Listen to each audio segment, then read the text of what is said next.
everyone, welcome to Jigyasa Education Hub. I am Jigyasa, your 3-in-1 educator.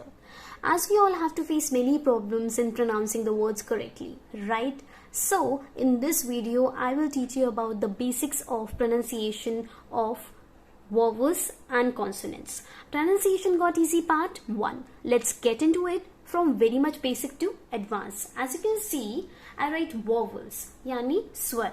अगर आपके पास हिंदी में कहीं अ या आ लिखा है and you want to write it in English, तो आप उसकी जगह अ या आ की जगह ए यूज करेंगे. अगर आपके पास छोटी ई लिखा है तो उसकी जगह आई आता है, बड़ी ई की जगह डबल ई आता है, छोटी ऊ की जगह यू, बड़े ऊ की जगह डबल ओ, ए की जगह ई, बड़े ए की जगह ए, आई आता है. छोटे ओ की जगह ओ आता है, इंग्लिश अल्फाबेट का ओ आता है. बड़े औ की जगह ए यू आता है. And what is this? अन. इसे हम अनुस्वार कहते हैं. अनुस्वार को हम अम भी लिख सकते हैं. इसकी आवाज अम भी होती है या फिर अन भी होती है. ठीक है. अगर अम लिख रहे हो तो इंग्लिश में हम ए एम लिखेंगे. अगर अन लिख रहे हो तो इंग्लिश में हम ए एन लिखेंगे. This is a. इसे ए एच लिखते हैं. Now let's talk about this sign which is known as हलंत. हलंत कहाँ लगता है? हलंत आपने देखा होगा व्यंजन के नीचे लिखा दिखेगा आपको, नीचे लगा हुआ दिखेगा आपको.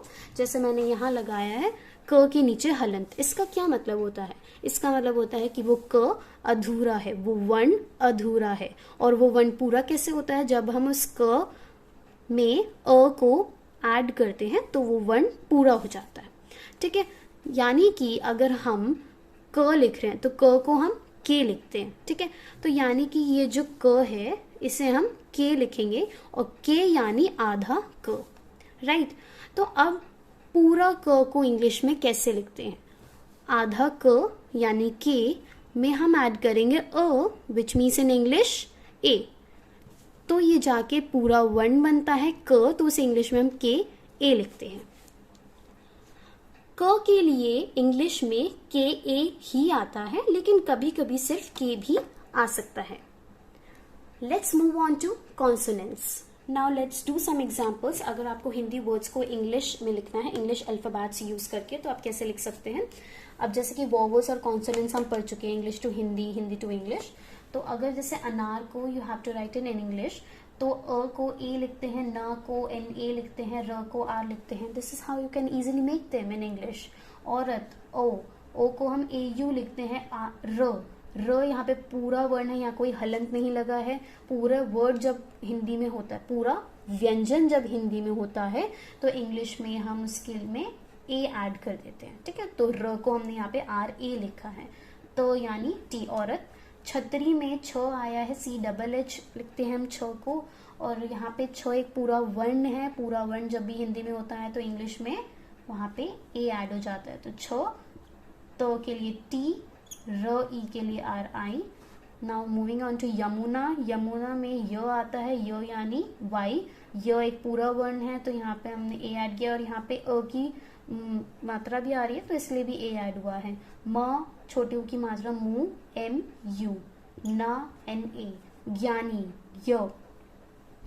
य को हम जी वाई लिखते हैं और यहाँ पे अ भी आएगा, मतलब ए आएगा. अ की मात्रा है नी, एन आई. अंतरिक्ष. अंतरिक्ष में अब दो चीज आप नोटिस करना, अ और न, यानी ये अन है. अन को हम कैसे लिखते थे? या तो हम अन को ए एन लिखते हैं या ए एम लिखते हैं, इट डिपेंड्स, है ना. तो यहाँ पे ये अन है तो हम यहाँ पे ए एन लिखेंगे. त पे र की ई की मात्रा. ठीक है.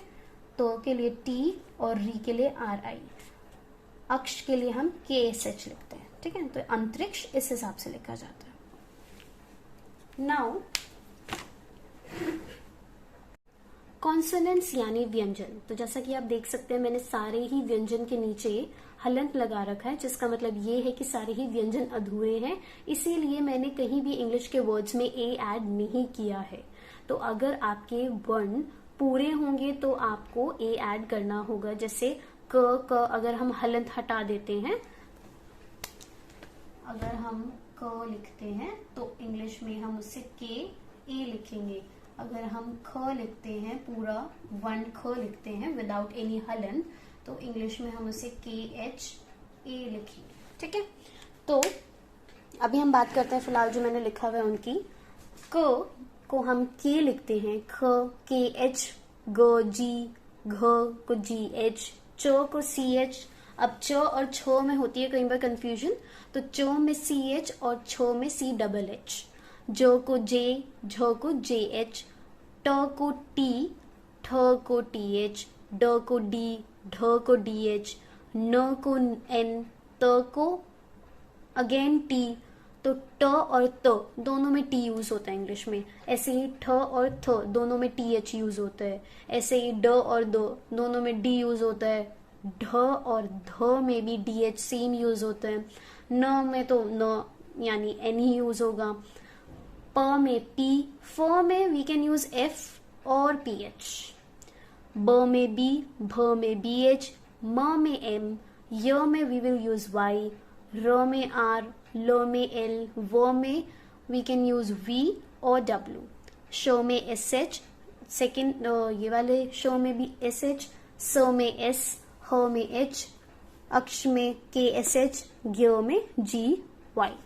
अभी तक हमने देखा स्वर और व्यंजन, बट अगर व्यंजन के साथ स्वर जुड़ जाते हैं तो उनमें हम इंग्लिश के अल्फाबेट्स का यूज कैसे करेंगे। अब जैसा कि आपको अपनी स्क्रीन पे दिख रहा होगा, यहाँ पे क पे सारी मात्रा लगी है। पहले क है, फिर क के साथ अ की मात्रा है, फिर क के साथ छोटी ई की मात्रा, बड़ी ई की मात्रा, छोटे ऊ की मात्रा, बड़े ऊ की मात्रा। तो इनके साथ हमने कैसे स्वर लिखे हैं, कैसे व्यंजन लिखे हैं, तो आप ये सारी चीजें देख सकते हैं। जैसे हमने पूरा क लिखा तो उसमें KA लिखा जाता है। क के साथ अ की मात्रा है तो भी KA लिखा जाएगा। क के साथ छोटी की मात्रा है तो वी विल राइट KI, क्योंकि छोटी की मात्रा को हम I लिखते हैं। बड़ी की मात्रा को डबल E लिखते हैं, इसलिए KEE हो जाएगा। छोटी ऊ की मात्रा को हम U लिखते हैं, इसलिए KU हो जाएगा। बड़ी ऊ की मात्रा को डबल O और A की मात्रा को E, डबल A की मात्रा को AI लिखते हैं। O की मात्रा को O, बड़े O की मात्रा को U, और कन में वी विल राइट कम और कन, विच मीन्स KAM और KAN। ऐसे ही आपको सारे व्यंजन में दिख जाएंगे। अगर आपको इनका स्क्रीनशॉट लेना, आप स्क्रीनशॉट ले सकते हो। आप चाहे तो वीडियो पॉज करके देख सकते हो। So, thank you so much for watching. Catch you in the part 2. If you find this video useful, then hit the like button, and for more updates, subscribe the channel.